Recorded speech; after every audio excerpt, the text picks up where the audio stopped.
제주도에는 아시아 쪽, 대만, 홍콩, 중국, 또 일본까지 해서 한국까지 해서 2시간에서 4시간 사이로 다 비행기로 갈 수 있는데요. 이게 반도체 소형 매그나 칩 공장 이런 정도의 소형 반도체 칩 공장을 하나 만드는 것도 나쁘진 않다라고 위탁 생산을 해도 되고 국내에서 어떤 설계 회사들을 키우려면 위탁 생산을 해줘야 되는데요.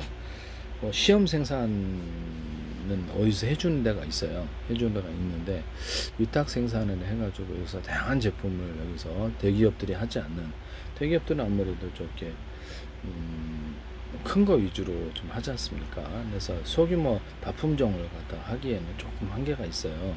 그래서 여기는 그냥 외주를 받아가지고 물량은 지금 대주기로 하고 물량은 기본 주문 물량을 있기로 하고 이렇게 해서 거기 브라질 상파울로에 뭐 포케펩 이런 것들이 있거든요. 포케펩이 있으니까 여기서 한 50평 정도 된답니다. 45평이나. 그래서 저는 제 기술 기반이면 되거든요. 레이저로 이렇게 시각을 레이저 빛을 대중소로 해가지고 뭐 20개 사이즈도 되겠네.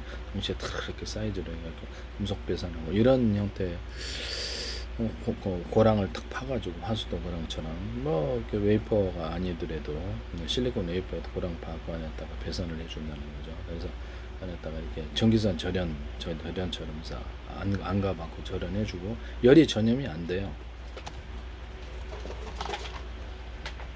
전기선은 이게 100개 묶여도 절연이 돼가지고 전염이 안 됩니다. 그래서 그걸 구현을 하자는 거죠. 그래서 그래가지고 이 방식을 하시면 제 기술이 되겠다라는 것을 삼성이라든지 그래서 어디든지 SK가 됐든 엔비디아가 됐든 인텔이 됐든 마이크론이 됐든 이걸 하시지 마시라고. 대만 TSMC도 그렇고 무단으로 써가지고 불법을 갖다가 제품에다가 구현을 하시면 이게 문제가 안 될 리가 있나요? 문제가 되죠. 기술 누가 사갔을 때가 문제죠. 누가 기다리고 있을지 어떻게 알아요? 설계 전문 팹리스 기업이 지금 제주 반도체인데 자체 생산 라인을 두지 않고 해외 위탁 생산을 통해 제품을 생산하는데요. 앞으로 이렇게 수많은 다품종 이렇게 가려 그러면 이렇게 소량 생산이라도 이런 설계 회사들이 꽤 많아야 될 것 같아요. 이제 왜냐면은 앞으로는 수많은 다양성을 요구하는 시대를 이제 이렇게 진입할 거기 때문에 제가 보기 로봇 생산에 있어서도 그렇고 수많은 다양한 제품을 만들어내려면 이런 이렇게 구조를 필요로 합니다. 그래서 정부에서 좀 프로테지를 대서라도 돈을 좀 대서라도 좀 투자를 해서라도 하는 게 낫지 않나. 소규모 이렇게 팹을 갖다가 여러 군데 만들자. 국내에 삼성이나 LG, SK가 만들지 못하는 지금 LG라든지 하나라든지 뭐 현대기아차라든지 반도체 장비라든지 여러 간 그렇게 지금 다른 분야는 지금 진입을 하려 그러는 것 같아요. 저는 우리나라 뭐 대기업 전체가 다 참여해도 나쁘지 않다. 오히려 그게 더 긍정적일 수 있다. 그래서 이렇게 수많은 다양한 것을 만들어 봐야지 실력이 성장을 한다는 거죠. 그렇게 해서 이렇게 소규모 팹을 제주도와 다른데 만들어서 위탁 생산을 해주자라는 것이죠. 물량은 대주기로 하고 전 세계에서도 주문이 꽤 올 수도 있다. 우리는 많은 생산 기술이 필요하다는 것이죠. 이해가 가시죠? 그래서 설계, 생산 이 두 개를 같이 가는 형태로 반도체 생태계를 한번 구축을 해보자. 반도체는 로봇도 그렇고 앞으로 모든 것이 이게 사물 인터넷으로 가고 있기 때문에 이쪽으로 필수적일 것 같아요. 네네네. 동대문 같은 데도 이렇게 수많은 이렇게 기판에다가 다양한 이렇게 조립 PC처럼 이렇게 만들어가지고 수많은 다양한 기판을 만들어보는 그런 것도 필요하다. 원하는 대로 이렇게 조립을 해주든지 해가지고 자기네들이 그걸 이렇게 딱 즉각적으로 고객에 대응하면 전 세계에서 주문이 쏟아질 수도 있다고 생각하는데요. 동대문 같은 데는 접근성이 좋아서 전 세계에서 접근하기가 참 좋죠. 시내 중심부고 어떤가라는 생각이 듭니다. 매그나칩이 공장 매그나칩 좀 규모를 볼게요. 구미시에 위치하는데 원래 이게 SK에서 분리됐다고 그러던데요. 그래서 나머지 공장은 SK 팔았나? 이렇게 부지 면적은 29,742평인데 생산 규모는 8인치 웨이퍼 투지기도 월 4만 장.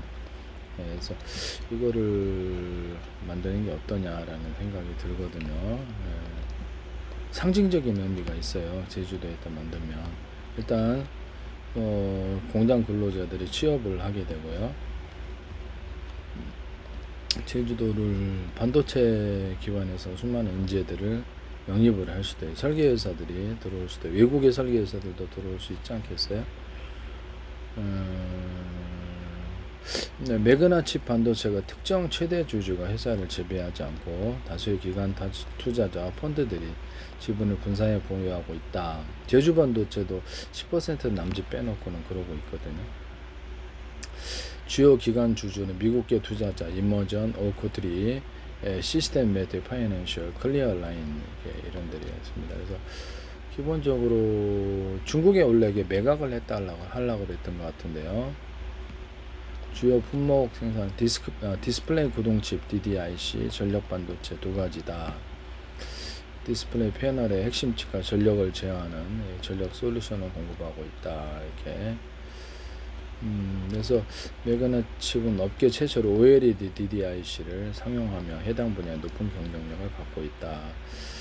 전력 효율 위한 AI, 그 다음에 가전제품, 산업용 기구, 태양광 인버터, ESS, 전력관지 반도체, PMIC, MOSFET, IGBT, 다양한 고효율 전력 솔루션을 설계까지 하기 때문에요. 이거를 중국에 매각을 뭐 하려고 했더니 그저 기본적으로 물량을 좀 주면은 키울 수 있겠다는 생각이 들거든요. 네네.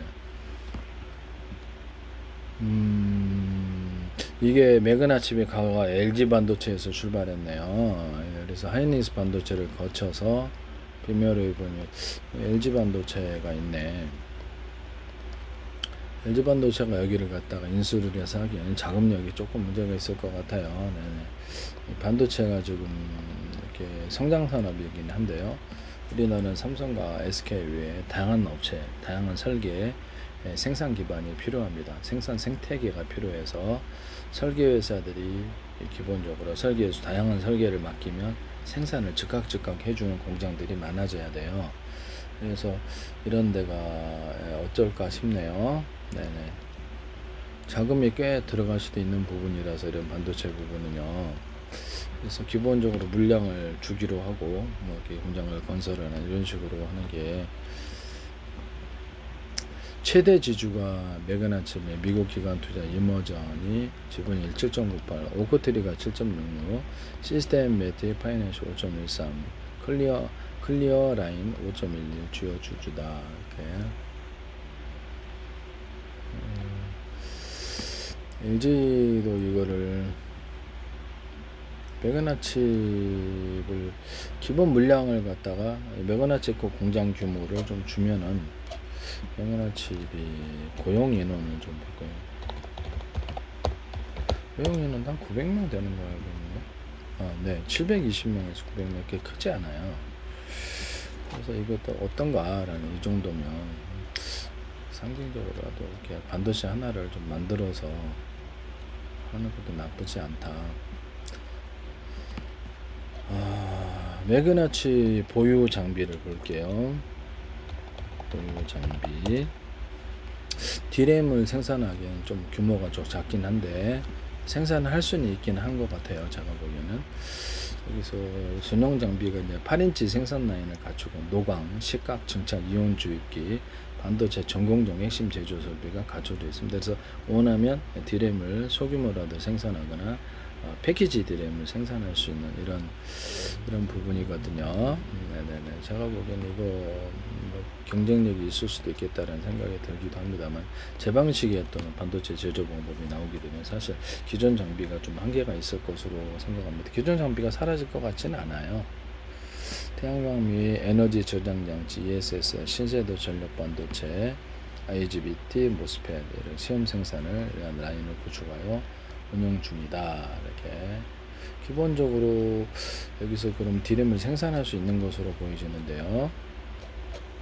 동부반도체도 그러지 않을까요? 동부반도체 보유 장비를 볼게요. 기본으로 D램을 설계를 하고 생산할 수 있는 그런 부분이 있는 것 같은데요. 시스템 반도체가 D램보다 더 설계가 더 복잡해요. D램은 단순하고 전력 반도체, 이미지 센서 이런 것들을 8인치 웨이퍼 기반으로 해서 주력 레거시 90나노에서 350 일반 범용계 반도체를 만드는데 노광 장비를 갖고 있고요. 그래서 ASML, 스테퍼, 스캐너 식각 장비를 갖고 있으며 증착 장비, 세정 및 연마 장비, 검사 및 개측반, 유틸리티 설비 기본적으로 가지고 있을 것은 다 가지고 있네요. 네네. 그렇게 되면 여기도 D램을 생산할 수 있냐 그러면 있을 것 같아요. 네네네. 동부 반도체. 그래서 뭐 회사를 공장 생산 규모를 보면 반도체가 저기 매그나칩이 4만 장인데 여기는 8인치 기준에 15만 4천 장이 그래도 꽤 크네요. 부천 공장과 상호 공장, 충북 음성, 경기도 부천 이렇게 되어 있는데요. 그래서 상호 공장 클립룸 확장, 증설 투자를 추진하고 있다 이렇게 나와 있습니다. 이게 또 원하면 여기서 이렇게 누가 주문만 주면 D램을 자기네들이 생산할 수 있는 부분인데요. 이게 필요해서 그래요. 네네네. 제가 보기에는 이게 좀 필요하다. 동부그룹에 속한 대기업인데요. 네네네. 종업원 수가 2,200, 연매출은 1조 1천억 원 정도 그래서 대기업인데 그렇게 크진 않아요. 제주반도체가 설계만으로도 지금 그 정도. 제주반도체 매출이 지금 1분기에 1,804억 원이니까요. 4,8에 30에 그러면 거의 잘하면 지금 1조를 돌파할 수도 있는 부분인데요. 올해 기점으로 해가지고 이게 지금 메모리 호황이 있어서 모바일용 저전력 메모리 수요 급증. 근데 LPDDR5가 지금 거기 엔비디아에서 탑재를 했거든요. 탑재를 했기 때문에 그렇게 되면은 이게 지금 여기 제주반도체가 대만에 주문을 줘가지고 TMC MC가 아니고 주문을 해서 낸드 MCP를 생산하거나 D램 이렇게 생산하고 있거든요. 그렇게 되면 이것이 매출이 확대가 되느냐 그러면 확대가 된다라고 저는 그렇게 보여집니다. 그래서 그렇기 때문에 이것도 금방 1조 공장을 갖추지 않고 1조를 넘어서는 그런 분기점이 올해가 될 것이 아니냐. 내년엔 더 많은 주문이 올 것으로 보입니다. 그래서 이렇게 해서 사실상 이쪽이 호황을 누릴 것 같긴 한데요. 지금 LPDDR5라든 LPDDR 제품이 가격이 올라가고 있어요. 이게 풍기 현상까지도 일어날 수도 있어요. 그래서 생산 라인이 삼성과 LG, 이렇게 SK가 한계가 있기 때문에 그래서 이번 중국에서도 매출을 확대하거나 그래서 TSMC가 지금 패키지 드램에 한 발 이렇게 발 디뎠거든요. 원본도 하고 해가지고 그렇게 되면 이걸 그쪽 시장이 확대가 된다고 봐야죠. 자기네들이 이제 확대된다고 생각하고 이제 그렇게 투입을 하는 거라서 그러면 공장을 그냥 아예 자체적으로 만들어서 다양한 칩을 좀 만들어 패키지 칩도 괜찮다. 그래서 다양한 공장을 우리나라 한 5개 이상 좀 만들어 보는 것도 나쁘진 않다. 국내 생산 기반이어야 된다. 라고 말씀을 드립니다. 그래서 수많은 시험 칩들을 생산을 하고 그것을 국가든 다른 나라에서 납품 받아주고 상장을 시켜도 나쁘지는 않다. 그래서 그렇게 반도체 설계 회사들이 크려면 소규모 물량을 누가 받아주는 데가 있어야 되는 거거든요. 시험 칩들을 갖다가 일정 생산량을 그리고 납품 받아주게 내내 설계해봐 이런 거 있잖아요. 이런 게 필요하다 말씀이죠. 네네네. 다양한 칩이 필요해서 그래요. 네.